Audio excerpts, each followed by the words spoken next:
So next up, we're going to look at differentiation formulas, or what you may want to call shortcuts.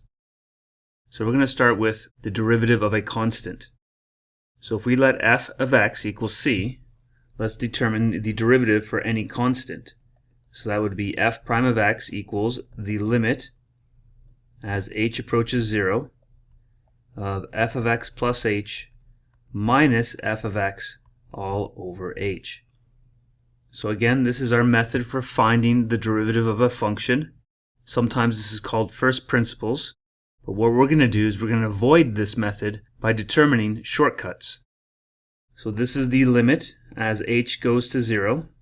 Well, f of x plus h, if we sub it into our constant c, that would just be c minus c all over h. So this is the limit as h goes to 0 of 0 over h, which is equal to the limit as h approaches 0 of 0, which tells us that f prime of x for any constant is equal to 0. Why does this make sense? Well, let's draw y equals c. So let's say this is our function y equals c. And you note for any x value, the slope of the tangent will always be a horizontal line, or the slope will be equal to 0. So the derivative of a constant function, if f of x equals c, where c is some constant, then the slope of the tangent for any x will be equal to 0. So that's our first shortcut. For example, if f of x equals 5, then f prime of x is just equal to 0. The second shortcut is what we call the power rule. And if you want to see the proof for the power rule, that's on page 77 of your book. And the power rule states that if f of x is equal to x to the exponent n, where n is any real number, then the derivative f prime of x is equal to n times x to the exponent of n minus 1. So all we're saying is, if we have a function x to the exponent 7, then the derivative of that function, we can bring the 7 to the front, it would be 7x, and we reduce the exponent by 1. So we have 7x to the exponent of 6. So that is the power rule, or our shortcut for any function of the form x to the exponent of n. Next up is the constant multiple rule. What if I now have a function times some constant? What will its derivative be? So if f of x equals k times g of x, then f prime of x is equal to the limit as h goes to 0 of f of x plus h minus f of x all over h. So this is equal to the limit as h goes to 0, and we want f of x plus h, so that's k times g of x plus h minus k times g of x all over h. Using our limit laws, and we're left with k times the limit as h approaches 0 of g of x plus h minus g of x all over h. And you notice that this here looks like our definition of the derivative. So this is equal to k times g prime of x. So what we're saying is, if we have a function that's equal to another function g of x times a constant, then the derivative f prime of x is equal to k times the derivative of g of x.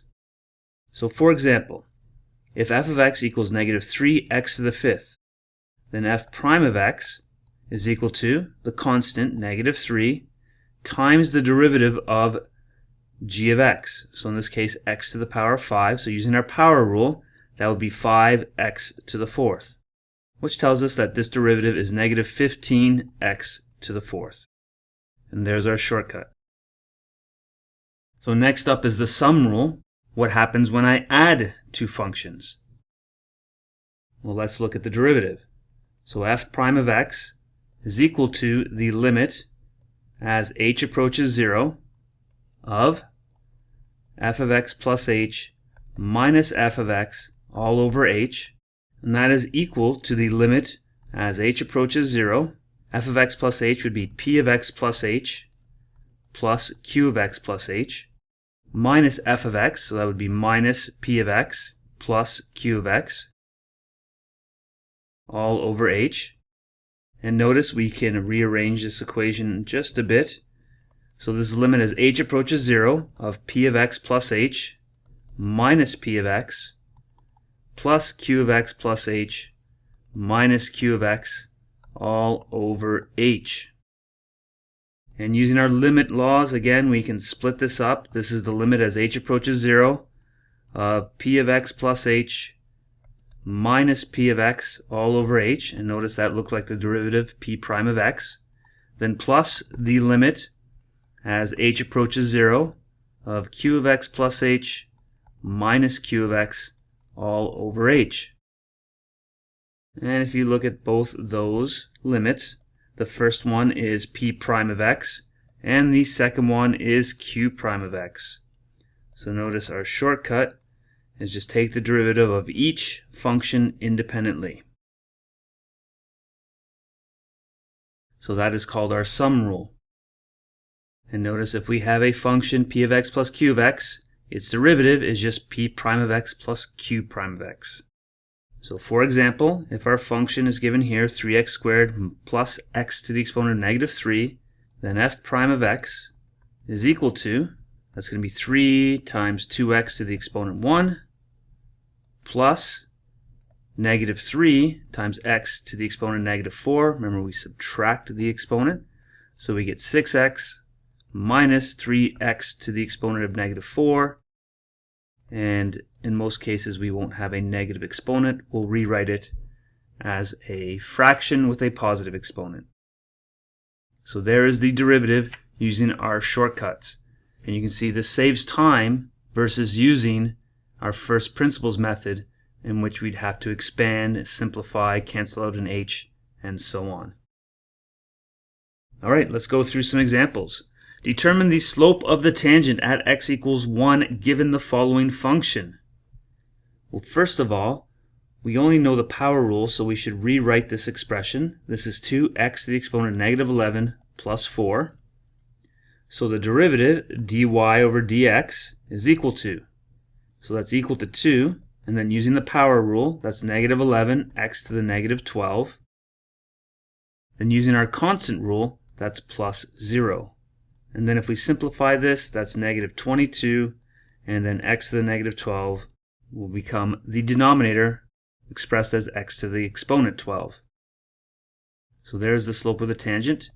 If we wanted to evaluate it at 1, so dy over dx, where x is equal to 1, that's negative 22 over 1 to the power of 12, so that's negative 22 over 1, which is equal to negative 22. So that is the slope of the tangent at x equals 1. Let's go to our next one. So I would rewrite this one as well. That's x to the exponent of 1/3 plus 2 times x.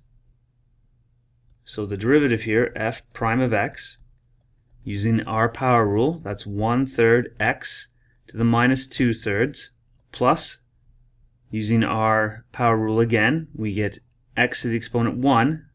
So that's 2 times 1 x to the exponent 0.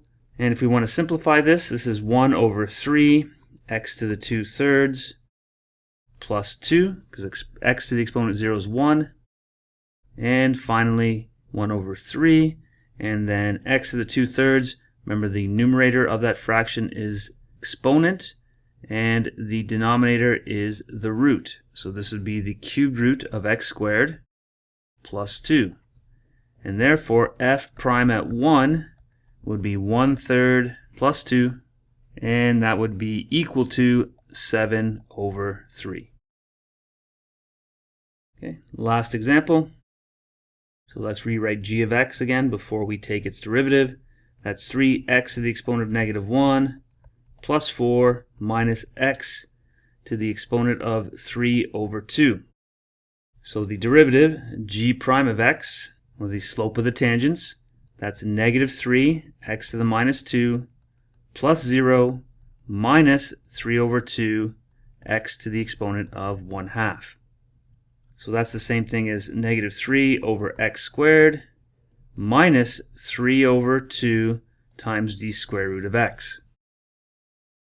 So if I want the slope of the tangent at 1, I'm going to sub 1 into my equation. So I get negative 3 minus 3 over 2, and that's negative 9 over 2. So that's the slope of my tangent. In this one, we want the equation of the tangent. So I need a point of tangency. So my point, we know, has an x value of 1. So I'm going to sub 1 into this equation here. And if I sub 1 into that equation, I get 3 plus 4 minus 1. So that tells me the point of tangency is at 1 and 6. So we have that y equals negative 9 over 2x plus b. Sub in our point, we get 6 equals negative 9 over 2 plus b. And therefore b equals 21 over 2. So I end up with y equals negative 9 over 2x plus 21 over 2. So there's the slope of the tangent at x equals 1. Many books will rewrite this in standard form. So to rewrite it in standard form, we're going to bring all our terms to one side. And we're going to make sure we don't have any fractions. So we're left with 9x plus 2y minus 21 equals 0. So that is an equivalent expression in standard form. So here's our slope y-intercept form, and here's our standard form. So if you would please try to prove the difference rule, just follow the same steps as the sum rule, and then try the following questions. And good luck.